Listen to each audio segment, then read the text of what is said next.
Mike Florio is back, and he's now throwing some questions and even some doubts into the Derrick Henry situation in Baltimore based off of his contract or lack thereof. We talk about what he had to say. Adam Schefter weighing in on the latest draft storylines for the Ravens and so much more coming up on Locked On Ravens.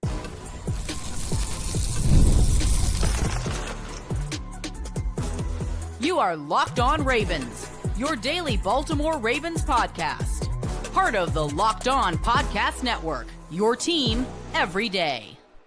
Welcome into Locked On Ravens, your daily Baltimore Ravens podcast. I'm your host, Kevin Oestreicher of Ravens Wire, and we are here with you, as always, on the Locked On Podcast Network, your team every day. Thank you so much, as always, for being here and making Locked On Ravens a part of your day and your first listen each and every single day. We're free and available for you on all podcasting platforms. So if you're a video watcher, you can hit the like and subscribe button in video form on YouTube. If you're an audio listener, you can follow along and subscribe wherever you get your podcast for 5 days a week, plus more of daily Ravens coverage. Today's episode of Locked On Ravens here on this Purple Friday is brought to you by Nissan and the all-new 2025 Nissan Armada. Stay tuned for the Armada Player of the Week later in the show. Here with me today, Sam Njoku, Ravens Talk Pod, back again. And Sam, every week it's a week closer. We're less than 2 weeks away from the draft. It feels surreal that we're this close. Feels like we've been talking about this for months. And then, before you know it, it's right in front of your face, and the Ravens will have 11, well, maybe more, maybe less, but right now 11 picks to work with in this draft. Oh yeah, and I'm very excited for the draft. I know we feel like it's too much time before the draft hits, but I know Eric DeCosta is using every second, every minute to scout those players and get as much data they can get before making those picks. But yeah, 2 weeks away, it's about to be a show. I can't wait.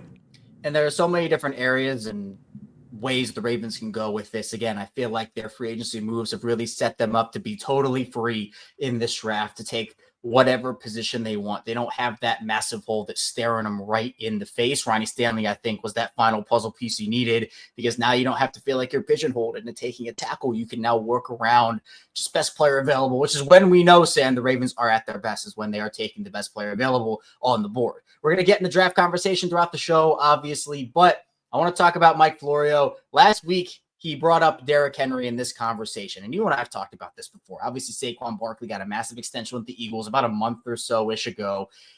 A lot of people have now wondered, okay, Derrick Henry last year of his deal with an extension coming down the pipeline. Derrick Henry's made it very clear he would like to spend the rest of his career in Baltimore. But Mike Florio saying, hey, the clock is ticking here on a new Derrick Henry deal. And he kind of talked about how he earned a $1 million roster bonus last year with his contract. He's due to make another $6 million in 2025. He said that's peanuts. And now he's throwing around questions of, okay, now is he going to show up for offseason workouts without a new deal? Is he going to get a new deal before the offseason workouts begin that are coming up?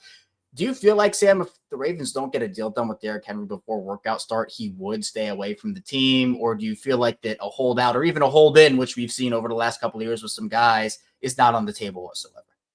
I think we'll find out when it happens. I think they'll tell us a lot about where they stand in the contract. I'm of the belief that they're taking their time with it because they want to get that extension with Lamar Jackson done first, free up some more cap space, maybe work out a better deal for Derrick Henry and others. So they're probably working on that first before moving on to other ventures. But again, if Derrick Henry is not privy to that knowledge, or if I'm incorrect in that assumption and he doesn't show up, then that tells you that they're working on a contract. There may be some tugging back and forth between the two sides as far as negotiations go. But Florio does have a little bit of a point, because you do not want to get Derrick Henry past this season without a contract. You don't want him to start the season without a deal in place, because if he has another red hot season, and by all accounts, it looks like that's where we're headed because of the way he performed last season, then he's going to ask for more money. And there are going to be other teams, and they're not going to be as foolish as they were last offseason when Derrick Henry was available and no one pounced on it, a la the Dallas Cowboys. There are going to be teams that know that a running back can help you win a Super Bowl,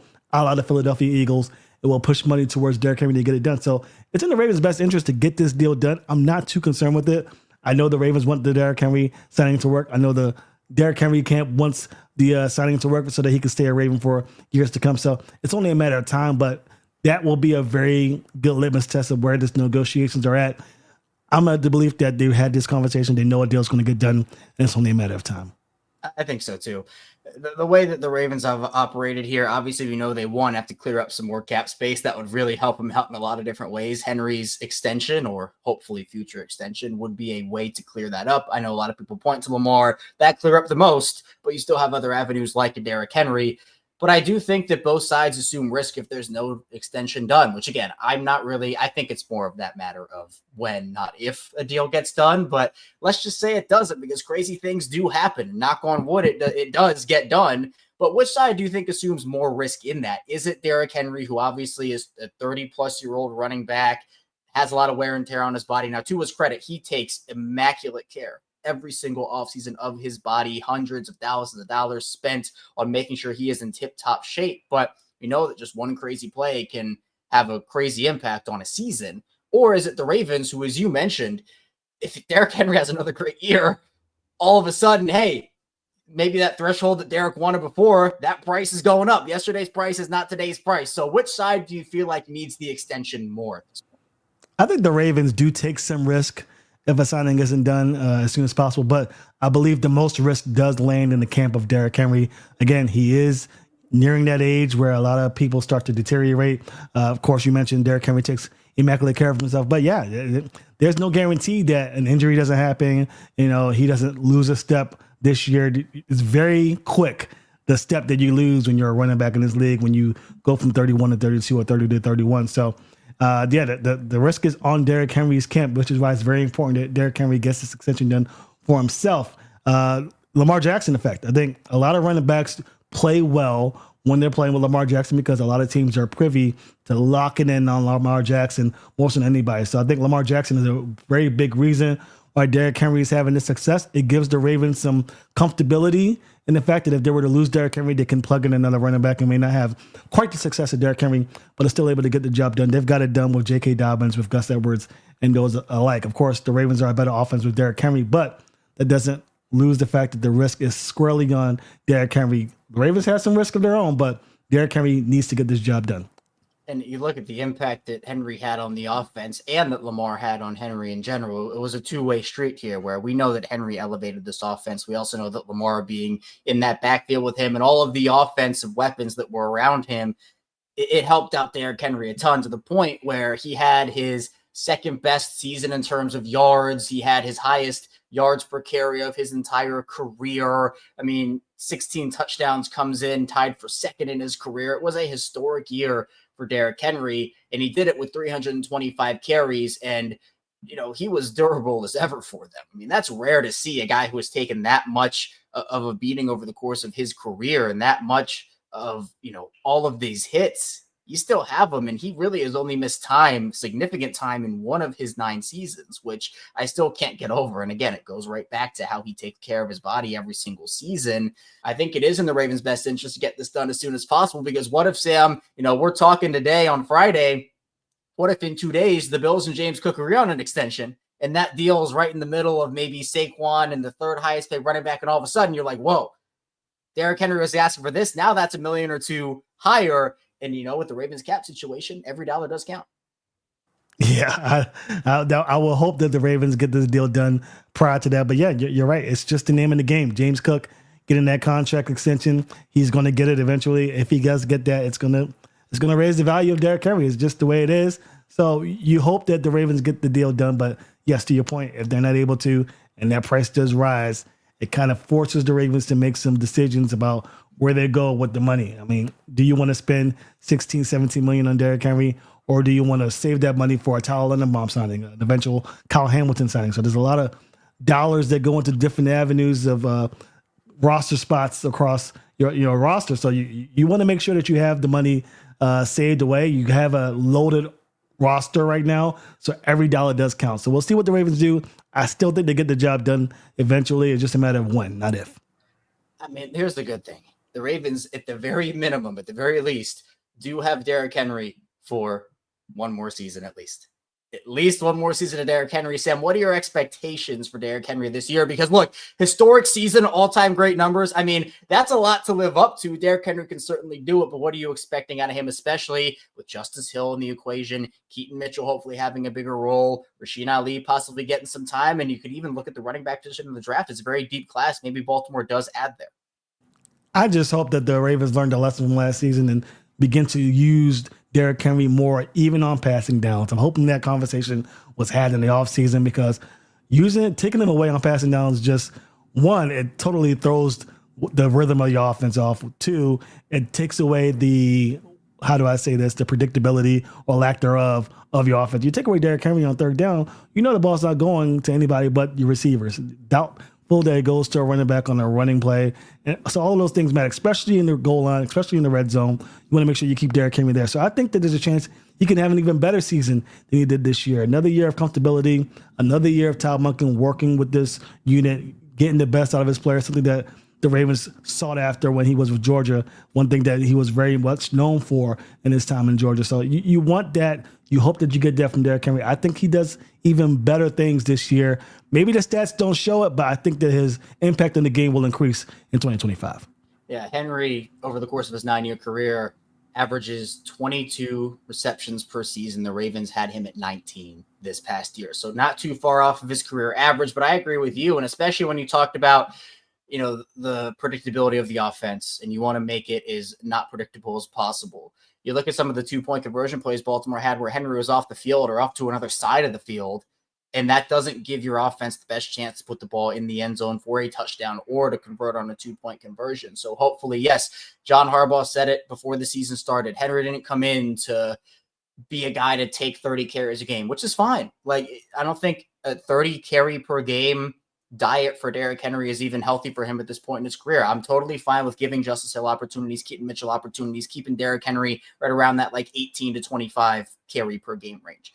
But I think it comes to situationally, in the biggest moments, you want your best players on the field. And Derrick Henry is by far one of your best players on the field and one of your best running backs. I mean, he is your best running back. There's no doubt about that. So I agree with you, because I think one of the things, and I'll always look back on this, but the year that JK and Gus got hurt before the season started, we had heard the coaching staff, the running backs, everybody was talking up how big of an impact those guys were going to have in the passing game. And that was taken from all of us because their entire running back room was injured before week 1. And then we had, Ravens legends come in like Latavius Murray and Devonta Freeman and Le'Veon Bell, and, the rest is history there.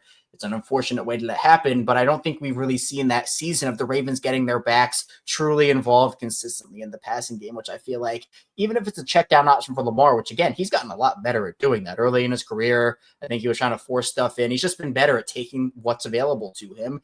You dump the ball off to Derrick Henry in the flat, and there are like 2 defenders there. I'm putting my money on Derrick Henry to either plow through them both or juke them out, or that underrated speed he has. So I think for Derrick, you hope the extension gets done sooner rather than later. I don't know if it'll be done before the draft, but hopefully by the time the season starts and we don't have to talk about any hold-in situations. But Derrick Henry is in line for some level of a raise here, and a decently big one at that. But coming up in the second part of the show, Adam Schefter, he weighed in on some of the biggest Ravens draft storylines as we get ready to welcome in the newest draft class of the Baltimore Ravens. So be sure to stay tuned. We got plenty coming your way on Locked On Ravens.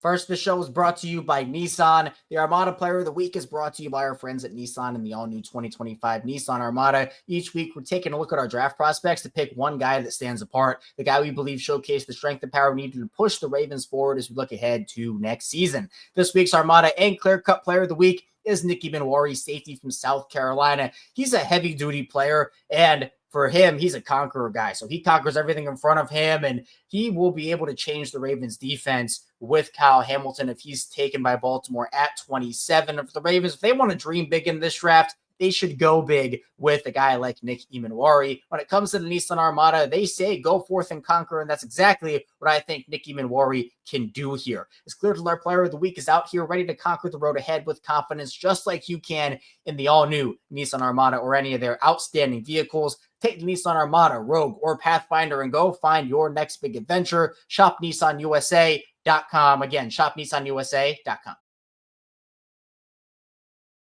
Back on Locked On Ravens, Kevin Oestreicher, Sam Njoku here with you. Sam, what's your biggest storyline right now for the draft, because there's so many positions the Ravens could go. There are a lot of players on the roster that could be impacted by it. There are a lot of visits that are happening, rumblings. Where are you kind of looking is what you're most intrigued by? I'm actually intrigued by the unpredictability. I have no idea where the Ravens go. It's going to be up to the Ravens to decide if they're going to go up there and grab somebody they really like, or they'll let the chips fall they were made and hope that somebody falls to them at 27. So I'm very interested. I know for a fact the Ravens are going to take best player available. They're not going to reach for anybody. So I'm very interested to see what the Ravens do at 27. The other story I'm looking at is what do they do with the surplus of talent they already have on the roster? You're looking to upgrade your edge room. Well, you have a lot of edge rushers available to you. They're on the last years of the deal. What do you do if you plug in a guy in the first round of your draft or the second or third round of your draft? How do you handle the surplus of talent you already have on the roster? You have a tight end room. 3 guys who are, about to be at the end of their deal. None of them are going to be under contract in 2026. Do you bring in another tight end in day 2 or day 3 of this draft, and you know how well you are at drafting talent, especially the tight end position in day 2 and day 3? What do you do with the influx of talent there? So very interesting to see what the Ravens are looking at. I just know that the Ravens are going to take the best player available. So who you think they're going to get may not be exactly who they get, because they can honestly take anybody. And we know that they also love to sometimes throw in those smoke screens. I know that the Liars Luncheon is also a very big part of that, where that's what they call it, the pre-draft meeting. And, the Ravens will say, hey, we really like this, we really like that. They're not lying for the entire course of the thing, but they're not going to sit there, Sam, and lay out their entire draft board in front of you. That's just not a smart way of doing business. So we know that Eric DeCosta, John Harbaugh, they've even kind of said as such where, hey, you might see us link to a bunch of people. Sometimes the guys that we actually are interested in, you don't see those reports come out. And Lamar Jackson is a prime example of that back in 2018 when no one knew that he was visiting. They wanted to keep it hush-hush, and they ended up getting the job done, trading back into the first round and taking Lamar Jackson. But Adam Schefter, obviously, of ESPN, talked to the Baltimore Sun. Brian Wacker did a great job with this article, kind of outlining some of the biggest Ravens draft storylines as we get, again, closer and closer to the draft. Now, the first topic in this article is about the kicker position. Obviously Justin Tucker with the off-field situation and on the field, he was terrible for the first 3 quarters of the season before getting it together after the bye week. Adam Schefter said, quote, if the Ravens were to draft a kicker on day 3, which, by the way, I could see happening, that will qualify as one of the biggest storylines on day 3 of the draft this year. I could see that happening. It just depends on who's there and the grades that they have. So Adam Schefter, again, he was consistent in the article of saying that it wouldn't surprise him if he drafted a kicker later in this draft. It wouldn't surprise me either, Sam. John Harbaugh, Eric DeCosta, both very vocal about, hey, we're definitely looking at kickers. We're seeing what's going to happen here. And then I think the reason why it's the biggest storyline is mostly because, the Ravens haven't had to deal with like a kicker storyline. Tucker's just been the guy. There's been no question about Tucker. But now we're in that area now where it's like, well, is he going to be on the team? Is he not going to be on the team? How big of a storyline is this to you when it comes to the kicker situation? Because the Ravens have 11 picks. I could definitely see one of them being a kicker. Oh, yeah. And I remember when I was a beat writer and Cundiff had just missed that kick in the AFC Championship game against the Patriots. He came back next year. Everyone assumed that Cundiff was going to be the starter coming into the 2012-2013 season.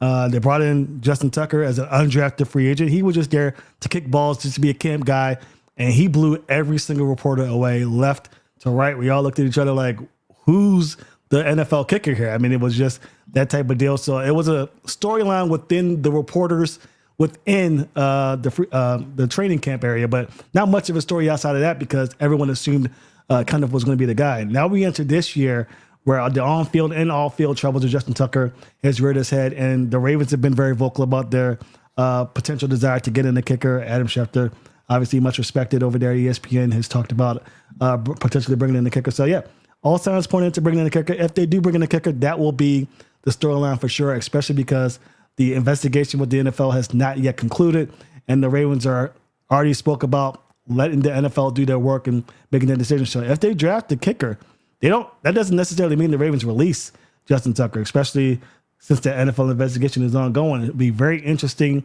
to see who they select and what happens if it goes towards training camp without the investigation being resolved.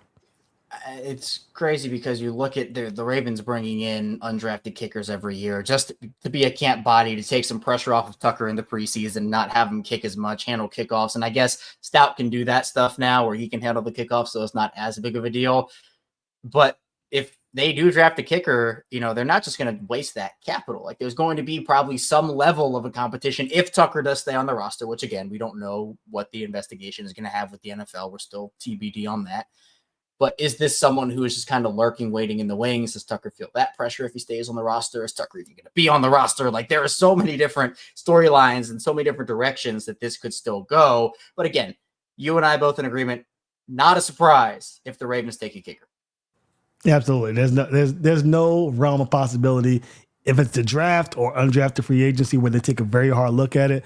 I mean, 11 picks, I'd be shocked. One, I'd be shocked if they keep 11 picks. I think they need to use those picks and trade up within the first 3 rounds of the draft. They only have 3 picks in the first 100 selections. But regardless, they have a lot of picks to make this decision.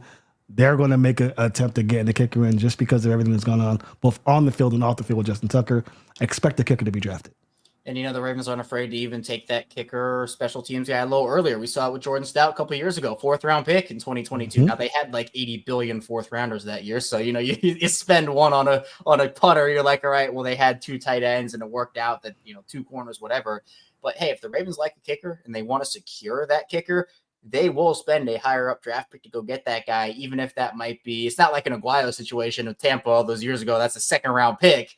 But crazy. I think that I wouldn't be shocked if it was a 4th round or even a 5th rounder the Ravens use that capital on. So not a shock if it happens there. But what Adam Schefter, Sam, said might be more shocking to him is actually if the Ravens decided to move on from Mark Andrews at this point.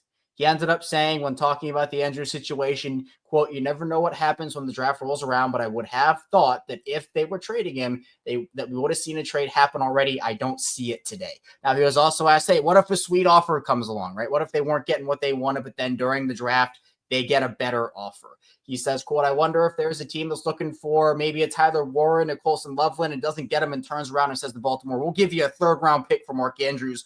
Would they listen at that point in time?" That he says, I would have thought if he was going to get traded, it would have happened by now. It hasn't happened, so I don't think it's likely. But that's the kind of situation on draft day you have to wonder about. So obviously, Sam, with the roster bonus being guaranteed $4 million, that makes it a lot less likely Andrews does get dealt. It's not impossible, but they still be on the hook for that $4 million, regardless of if he stays or goes now. Is there any shot at all you think Andrews goes, or do you think that roster bonus locks him in and they'll have to make a decision in the offseason with Andrews and Likely and Charlie Kohler? Everybody's a free agent at this point. Exactly. And that's why I think that it's not impossible, unlikely because of the signing bonus. But again, you're potentially keeping Mark Andrews because you want a 3rd or 4th round draft pick. Is that worth only a year of service? Because there's no way. I mean, we've talked about it for weeks now. There's no way Mark Andrews stays here past this season just because of what's going on with Isaiah Likely. So you're keeping him for a year, and what are you getting in return for him afterwards? A comp pick?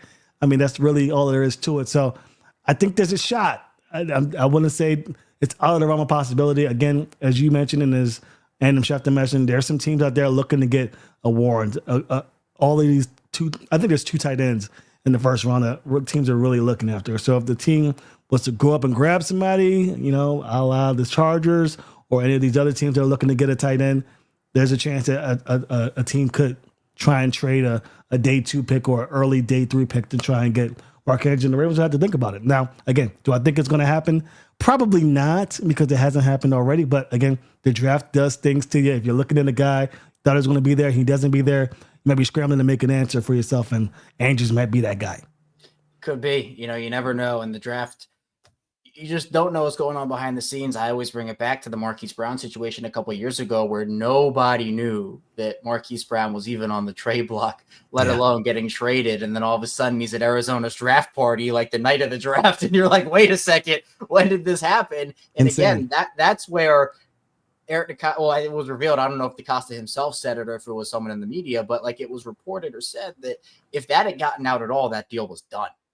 They made it so that it was so tight knit and no one knew. It was so sealed airtight that no one knew what was going on. So you never know what's going on behind the scenes. And the draft is one of those big moments where, you miss out on a guy. Like, it's a great example Schefter provided, because if you're banking on a tight end being there in the first round and those tight ends get taken earlier than you thought, all of a sudden you're in scramble mode and you're like, well, man, maybe we do have to meet the Ravens price on this. And then it all kind of goes from there. So we'll see what ends up happening coming up. We'll continue to round out what Adam Schefter had to say about the Ravens storylines, as well as Sam and I talking about some players on the Ravens roster currently who might be in jeopardy if the Ravens end up taking multiple players at a certain position. So be sure to stay tuned. We got plenty coming your way here on Locked On Ravens.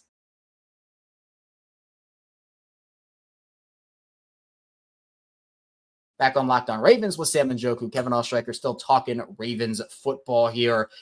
Sam, one of the things that Adam Schefter mentioned in the article with the Baltimore Sun, Brian Wacker, who again did a great job. Be sure you go check the article out, because there's also stuff in here about Daniel Jeremiah's opinions, Mike Tannenbaum. But Adam Schefter, he agrees that the Ravens could use a young pass rusher to pair with Odafe Oweh and Kyle Van Noy, but he also sees the possibility of offensive line being a priority for the Ravens with Patrick McCary departing in free agency. He said, quote, there will be a few players left at 27 they weren't expecting, and I think that will dictate the pick more than the position will dictate the pick. But he also said that, hey, the sweet spot in this draft is more so in the middle rounds, saying, quote, when you talk to personnel people, they seem to think the strength of this draft is in the middle rounds. That will be a spot where Baltimore has a chance to make its hay. I think that's music to everybody's ears in Baltimore, because both those things go hand in hand with what the Ravens do. The player dictates the pick, not the position. That's best player available. I think that there will be guys that like a 27, and in the middle rounds, you see guys making an impact on day 2, on day 3. And we know the Ravens historically have done a pretty good job evaluating their first round picks. Hasn't been on 100% hit rate, but it's been pretty good. Those 4th round picks, you get some day 3 picks in there, some 3rd rounders. That is where the Ravens find these contributors that make impacts for them for years and years and years. So I think what Schefter's saying there should be music to a lot of Ravens fans' ears and the Ravens organization as well. Oh, yeah. If you're a Ravens fan, you definitely love to hear that. It's actually no surprise, really, when you think about it. The Ravens have done this for years. This will be no different. Again, the Ravens have a great situation, more so than I think almost any team in the league, save for maybe the Eagles, where they have this loaded roster. They can do whatever they want. I mean, literally whatever they want. You want to probably go for the trenches. I think that's where Ravens fans' minds are, considering what the Eagles were able to do to the Chiefs in the Super Bowl this past season. But yeah, if there's a defensive end that you like, or edge rusher that you like, then maybe go for that. Interior defensive lineman, offensive lineman, also very intriguing. Simmons could be available. Again, a guy could fall into the teens, the late teens, the early 20s, where you think, oh, what is he doing over here? You have the draft capital to go up there and make a move. So a lot of things are available to the Ravens. You never know. I would not be surprised. This is one of those drafts where you think you know where the Ravens are going, but it could really be anybody. And that's a testament to what they've been able to do all these years to build up this roster. But again, building the roster means you have guys who are going to be on the outside looking in once the job is done. And you know what? Sam knows what he's doing in this media sphere, because he transitioned perfectly into what we're about to talk about right now, which is, are there players on the Baltimore roster currently that are going to be in jeopardy, assuming the Ravens do take maybe even multiple players at a certain position?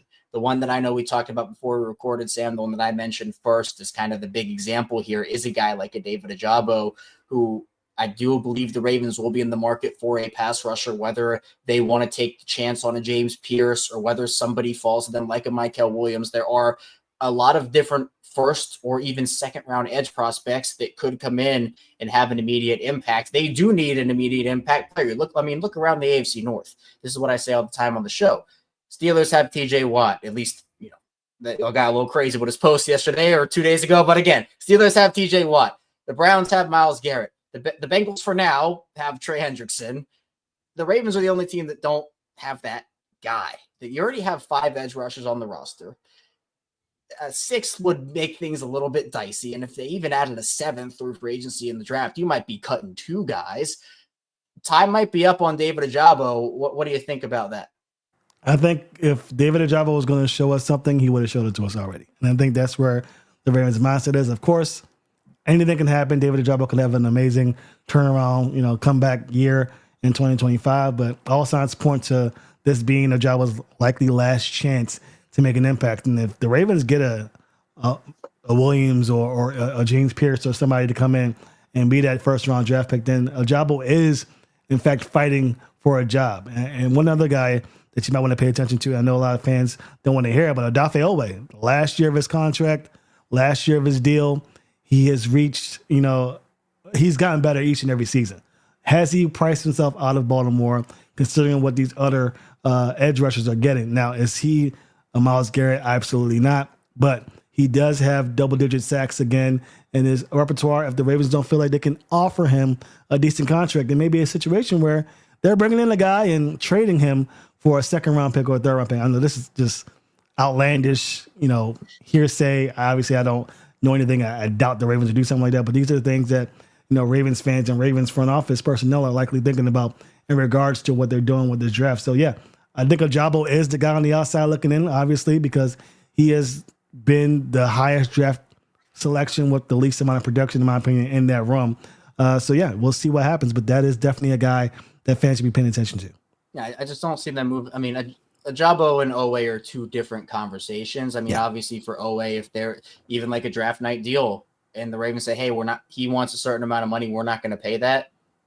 All of a sudden they get offered maybe it's a first, maybe it's a second. I don't know. Like you're kind of talking about, Sam. Is that enough to move off of him in that moment? I don't know, but it's a conversation. For Ajabo, it's like, who else would you move off of in that room? I mean, you're not going to move on from Tavius Robinson. You're not going to move on. I'd be shocked if they move on from Adisa Isaac. He's a second-year guy. I think you'd want to give him a little more chance than that. He didn't really have an opportunity last year. It's unfortunate because I think, again, the ceiling for Ajabo, like he has talent, but it's just the injuries have been tough. You haven't really been able to see a lot out of him. And when he has had limited, I will say it's limited opportunities, he hasn't been on the field a ton. We've seen some great flashes, but we've also seen some points of struggle. So it's going to be interesting because there are always those surprise cap casualties, and then there are the surprise cuts when it comes to training camp and, right before the season starts. If Ajabo has a great training camp, great preseason, I think he stays. But as you said, I think it probably is the last chance for him to prove something. And if the Ravens need a spot and he doesn't perform, then obviously I think that's a conversation that could be had. What about a guy like Jalen Armour-Davis? Someone who hasn't really lived up to expectations. You talk about injuries. The Ravens signed Chidobe Awuzie. They have Marlon Humphrey. They have Nate Wiggins and TJ Tampa as well. I'd expect Baltimore to look in this class for at least one corner, if not two. They're going to sign some undrafted guys. I think that Jalen Armour-Davis, it seems like you've kind of said this for the past couple of seasons, but this really feels like if he gets beat out, there's not going to be a spot for him on the roster. Like I think this is really the last dance for Jalen Armour-Davis as well if he can't get it together. It is, and I'm a Jalen Armour-Davis fan. I think I like his skill set. I like what he brings. The measurables are there. He just hasn't been able to put it all together. Maybe he hasn't had the opportunities, much like Ajabo, to get it done. But when he has had the opportunities, he hasn't really flashed on film. So, yeah, this is another opportunity where a potential cut could be had. I doubt they'll cut him prior to training camp. I think he's earned the right to fight for that spot, but he will be fighting for a spot. He fought for a spot last season and was able to make the cut. He'll be doing so again with even more aggressive temptations and pressure on himself to get the job done. So, yeah, JAD is another guy who will be fighting for a spot. Again, the skill set's there, but, I mean, how many seasons do you get a chance in this National Football League to prove yourself? I think this might be the last chance for JAD with the Ravens. Yep, it seems like it. Now, again, it doesn't mean he's automatically, hey, he's done. We're in April. He obviously has some time to work his way into a spot, but I assume the Ravens will be taking some high-level prospects in the draft at the corner position, so that'll obviously it'll increase the competition for sure. Is there any other position, Sam, for you that you're looking at and you're seeing a player that, hey, if the Ravens take one or two guys here, that guy could be maybe pushed out of the roster who maybe is either a surprise to you or someone who's a little more straightforward than that? Running back, I like Ali, but man, the Ravens have a lot of talent at the running back room. The Ravens like to bring in at least one running back every draft or so. This is the team that loves to run the football, so they see a talented running back there that gives them a shot to win, they'll take it. So Ali is the guy I'm looking at like, 11 picks, what are the chances they don't take a running back, right? So he's going to be a guy that's likely fighting for a spot. The Ravens also do a great job, Keaton Mitchell, bringing in guys in undrafted free agency and then making an impact there. So he was likely on the outside looking in, fighting for a spot regardless. But yeah, if they draft a guy, I like the guy who, had flashes, shown some stuff in special teams, not really much outside of that. And with a crowded running back room, it's going to be very difficult for him to make that impact. So I'd be looking at that too as a potential knock if the Ravens were able to get another running back into the room. Yeah, plus, it's a very deep running back class, so I wouldn't be shocked if Baltimore definitely were to look at that and say, hey, this is a talented player. It's going to be Rashod Ali on the outside looking in, which is tough because, again, it'd be another pretty poor fifth-round selection from Eric Costa in terms of results if you look at it that way. But you know what? If talent is there, you got to take the talent and do what's best for your football team. But Sam, I appreciate you as always. Thanks so much for hopping on, talking Ravens football. It's a busy time of year. Tell the people where they can find you and what you're working on. We are working on the draft. The draft is ever so close to us, 2 weeks away. So we'll be talking some NFL draft, talking about where the Ravens could be going to. Again, we mentioned on the show a lot to be talked about. We don't know where the Ravens are going to go with it, so we're trying to dissect the roster as best we can and decide where the Ravens are likely to go. So you can find me on YouTube at Ravens Talk Podcast, Instagram at Ravens Talk Podcast, Twitter X at Ravens Talk Podcast, where we're talking football 24/7. Yeah, Sam does great work. You know where to find him. Links all the way in the description down below. Be sure to check him out, follow along with Sam's journey. Sam, appreciate you as always, and thank you to everybody who watched, listened to Locked On Ravens today. We'll, of course, take a 2-day break here on Locked On Ravens unless there's a crazy headline, but we'll be back on Monday. We'll be talking more Ravens football, have another mock draft Monday. This time, it's going to be a trade down scenario instead of our very controversial trade up one from last week. So be sure to stay tuned, and I'll see you right back here on Monday on Locked On Ravens.